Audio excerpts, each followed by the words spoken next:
Right, hello everybody, and welcome to the preview for Hull City versus Sunderland on Tuesday, the 20th of April. 7:45 kick-off UK time at the Cairncombe Stadium. Match details for you there. Season pass holders, codes for that one, you know all those details. This could be the day when Hull City achieve what we set out to get at the start of the season. Promotion back to the second tier. But we have to overcome some difficult opponents first. On to team news then, where we have been handed a little bit of a boost, where Reece Burke is likely to return from a calf injury in a game which Hull City could clinch promotion against Sunderland. Burke has been out for around 3 weeks with a calf injury sustained in training prior to the 1-1 draw with Gillingham. In even better news as well, George Honeyman missed the 2-1 comeback win against Fleetwood Town, having picked up a knock in training. Manager Grant McCann told BBC Radio Humberside after the game that he was unwilling to take any risks with Honeyman, but also stated that he is, quote, is sure Honeyman will be available to face his former club on Tuesday night at the Cairncombe. Brandon Fleming, pubic bone, and Max Clark, hamstring, are closing in on returns. And Festus Arter, thigh, and Thomas Mayer, broken metatarsal, will miss the remainder of the season through injury. Ref watch then. We've got who I refer to as the Doncaster Charles Breakspear is the referee, and I hope that this isn't a game like the Doncaster one, because if it is, with him reffing again, I think I might just end up doing something slightly stupid.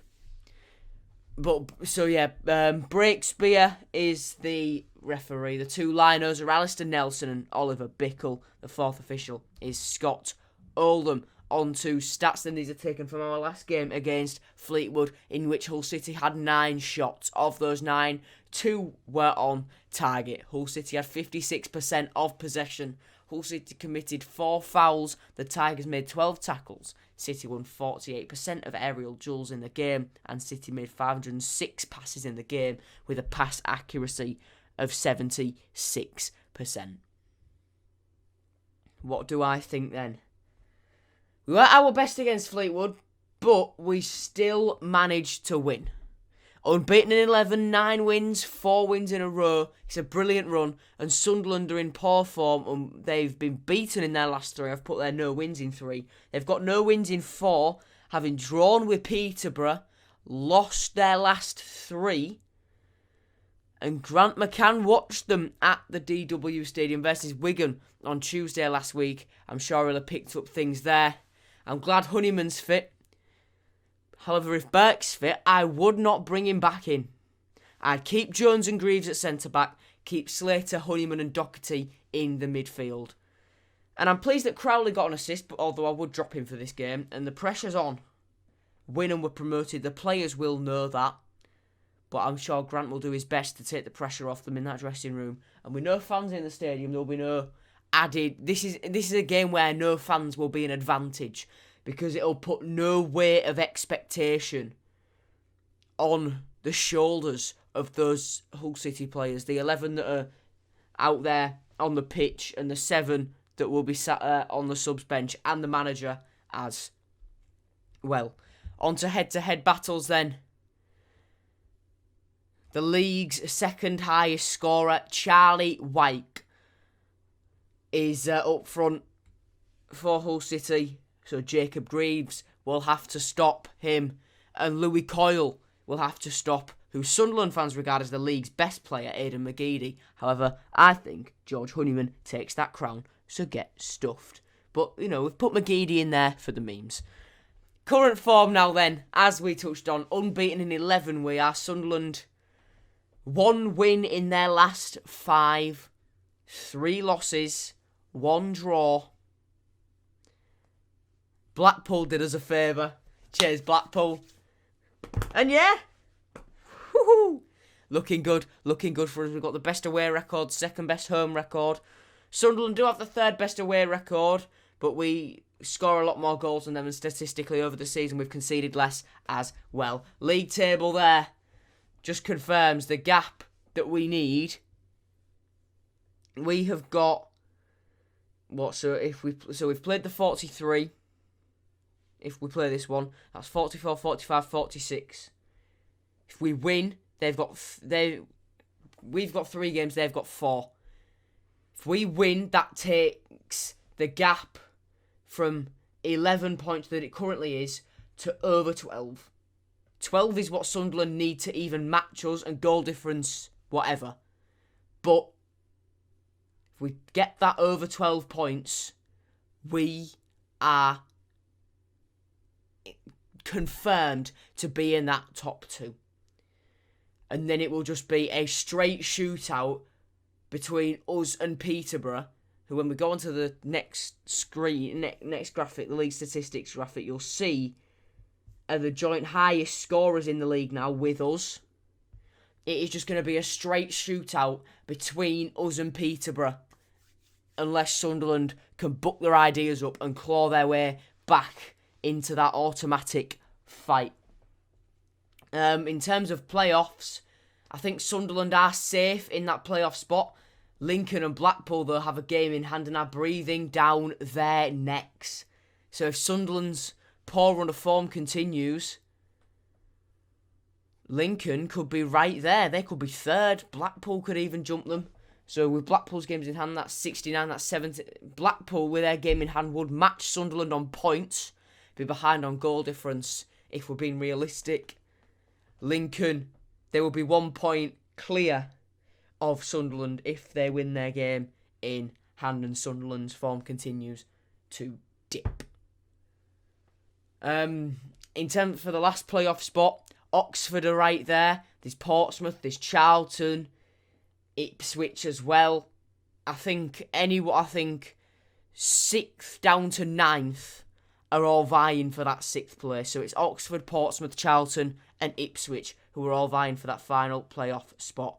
Rochdale climb off the bottom of the table. They look like they could book their ideas up for survival. I still think they could go down, but Barry Murphy's side putting up a bit of a fight now, but is it too little too late? And there is your league statistics screen where you can see the league's top scorers, the players with the most assists, the top scorers as clubs, best defences as clubs, and the best home and away records in the division. So if you want to pause the video to have a read through of that, now's your chance.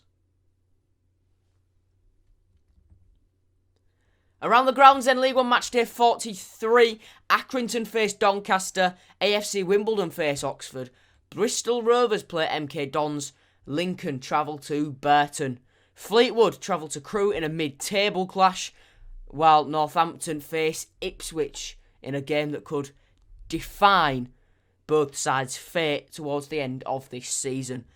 Peterborough will be hoping that the giant killers Gillingham don't halt their good run of form. However, Peterborough's home record is very, very good. Plymouth Argyle face Charlton, Rochdale face Blackpool, Shrewsbury play Wigan, and Swindon Town face Portsmouth. Memorable match now then, I'm certain I've done this one before, but we're doing it again. 9th of March 2014 at what was then the KC Stadium in the FA Cup quarter-final. 3 second-half goals. 3 goals in 10 minutes in the second half. Put Hull City to Wembley in a 3-0 victory against Sunderland. But last time out, it was a 1-1 draw at the Stadium of Light in League 1. Reece Burke giving Hull City the lead. And it was Aidan McGeady who levelled things for Sunderland. And there is the record between these two sides, looking at it from a Hull City perspective, of course. Shared shirts. Now then, we're looking at Paul McShane today.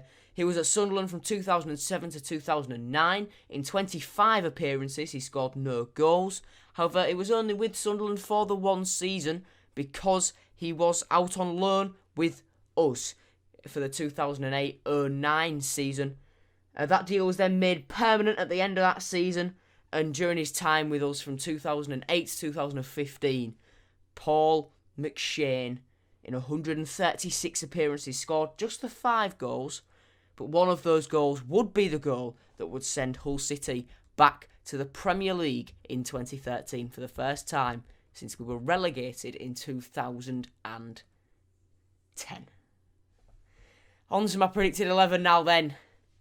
I'm not going to bother with the graphics because you know exactly what it's going to be. So there's the team in picture form. I've just made the one change from the win at the weekend. It's George Honeyman in for Dan Crowley. So it's Ingram in goal, a back 4 of Coyle, Greaves, Jones and Elder. Midfield 3, Slater, Honeyman, Doherty. Wilkes on the right, Lewis Potter on the left and McGuinness leading the line. So the bench is George Long, Reece Burke, Richie Smallwood, both returning from injury. Of course, this game for Burke, I reckon. Last game, Smallwood made a little cameo as well.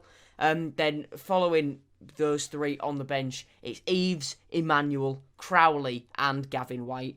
And there is the team on the pitch. So on to my predicted 11 now then. Do I reckon that we will taste victory against Sunderland and be promoted back to the Championship? Yes, I do. I think we will record a 1-0 victory at the KCOM. Sunderland are in poor form, but I can just see them thinking this is a massive, massive game for our season. We need to book our ideas up and do it quick.